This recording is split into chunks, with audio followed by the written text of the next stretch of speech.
The death toll wrought by the Green River killer had reached 46 when some green carpet fiber.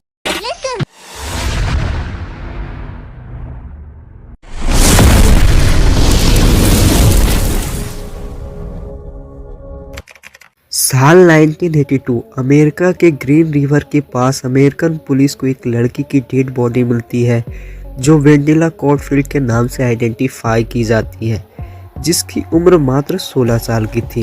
Police को postmortem report से पता चलता है कि वेंडिला कॉडफील्ड का मर्डर रेप करके गला घोंट दिया गया है। पहले तो पुलिस को एक नॉर्मल केस जैसा ही लगा, लेकिन उन्हें क्या पता था कि ये तो एक बस शुरुआत है, जिसके बाद पुलिस अपना इन्वेस्टिगेशन शुरू कर देती है। अभी इन्वेस्टिगेशन को 1 महीना ही हुआ था कि पुलिस को इन्फॉर्मेशन मिलती है कि ग्रीन रिवर में फिर से 3 डेड बॉडी तैर रही हैं। ये सुनते ही पुलिस तुरंत ग्रीन रिवर के पास पहुंच जाते हैं और बॉडी को कलेक्ट करके पोस्टमार्टम के लिए भेज देते हैं।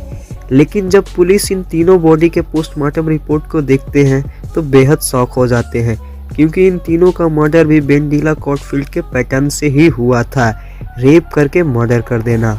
और यहीं से इस केस को नाम दिया जाता है ग्रीन रिवर सीरियल किलिंग।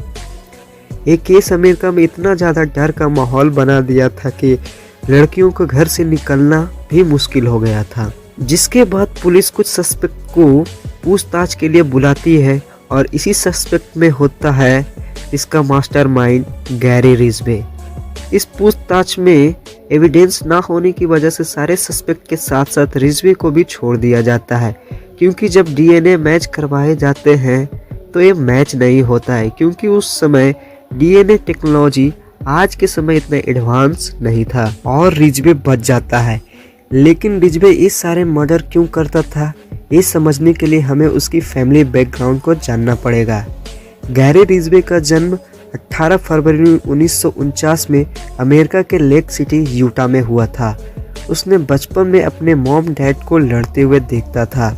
अक्सर उसकी मॉम डैड के बीच सेक्स वर्कर को लेकर लड़ाई होती रहती थी, जिसको उसके पिता घर लेकर आ जाते थे। उसकी माँ भी रिजवे के साथ कुछ ठीक व्यवहार नहीं करती थी, क्योंकि जब रिजवे 12 साल का था तो बेड पर ही पेशाब कर देता था, जिसके पनिशमेंट में उसकी माँ बहुत ज़्यादा पीटती और अमेरिका के कपकपा देने वाली ठंड में बहुत ज़्यादा देर तक नहाती भी थी, ताकि वो दोबारा ऐसा ना करे। रिजवे ने अपनी पहली मर्डर एक 6 साल के बच्चे को चाकू मारकर करने की कोशिश की थी। रिजवे ने अपनी पूरी लाइफ में 3 शादियां की, पर एक भी रिलेशनशिप नहीं चली, क्योंकि रिजवे अपनी वाइफ को पीटता और उसके साथ कुछ खास अच्छा व्यवहार नहीं करता। रिजवे एक शातिर किस्म का मर्डरर था, क्योंकि वो दिन में एक पेंट कंपनी में बतौर पेंटर काम करता था और रात में लड़कियों के शिकार के लिए निकलता था। रिजवे ने अभी तक जितने भी मर्डर की थी वो सारे सेक्स वर्कर की ही थी। ये सेक्स वर्कर के प्रति नफरत रिजवे को उसके बचपन में होने वाले इंसिडेंट से हुई थी। रिजवे सेक्स वर्कर को एक दुश्मन की तरह समझता था। अब अपने केस पर आते हैं। रिजवे पुलिस हिरासत से छूटने के बाद मर्डर करना नहीं छोड़ता है और लगातार ग्रीन रिवर और उसके आसपास के जगहों पर डेड बॉडी मिलती रहती है।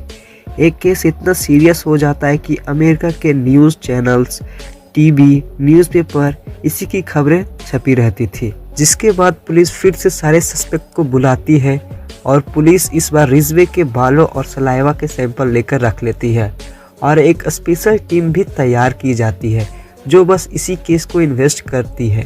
पर ये स्पेशल टीम भी ज़्यादा कुछ कर नहीं पाती और बस निराशा ही हाथ लगती है। फाइनली आता है साल 2001। इतने सालों में रिजवे ने लगभग 50 से 60 मर्डर कर चुका था। 2001 में लेटेस्ट टेक्नोलॉजी का यूज़ करके जब सैंपल टेस्ट किया जाता है तो पुलिस रिजवे के बालों और सलाइवा से लिया गया सैंपल, इस बार सैंपल टेस्ट का रिजल्ट पॉजिटिव आ जाता है, जो एक विक्टिम के वजाइना से मिले सैंपल से मैच हो जाता है। जिससे पुलिस को श्योरिटी मिल जाती कि रिजवे ही मर्डर है। पुलिस जल्द ही डिस्ट्रिक्ट कोर्ट से रिजवे की अरेस्ट वारंट लेते हैं और रिजवे को गिरफ्तार करने के लिए पहुंच जाते हैं। रिजवे को गिरफ्तार करने के बाद उसको पूछताछ के लिए पुलिस रिमांड पर रखती है। पूछताछ में रिजवे सारे एलिगेशन को नकारता रहता है, ये कह के कि उसे झूठे केस में फंसाया जा रहा है। लेकिन थोड़े दिन बाद जब रिजवे को बिलीव हो जाता है कि वह पुलिस को चकमा नहीं दे सकता, तो वो सारी सच्चाई बताने के लिए मान जाता है, पर एक शर्त पर कि उसे फांसी की सजा नहीं होनी चाहिए। उसके बाद रिजवे जो खुलासे करता है उसे सुनकर पुलिस के पैरों तले जमीन खिसक जाती है। वो बताता है कि लगभग 70 से 90 लड़कियों की जान ले चुका है और जब पूछताछ किया गया कि वैसा क्यों करता था तो उसने कहा कि फिजिकल सेटिस्फेक्शन के लिए, और ये बताता है कि अगर किसी दिन उसे दूसरी लड़की नहीं मिलती थी तो दोबारा उन डेड बॉडी के पास जाकर उसके साथ दुष्कर्म करता था और अपनी हैवानियत की भूख मिटाता था। खुलासा होने के बाद रिजवे पर कुल 48 मर्डर का मामला दर्ज किया जाता है और फाइनली कोर्ट ने रिजवे को 480 साल की सजा सुनाती है। सुनने में थोड़ा अजीब है पर यही सजा दिया जाता है। सबसे हैरानी की बात यह थी कि रिजवे को जब मर्डर करता था तो उसे लगता था कि वो अपनी माँ को मार रहा है। तो आज की कहानी यहीं के लिए इतना ही। तो ये कहानी दोस्तों यहीं पे खत्म होती है। मिलते हैं अपने एक ऐसे ही दिल दहला देने वाली स्टोरी में।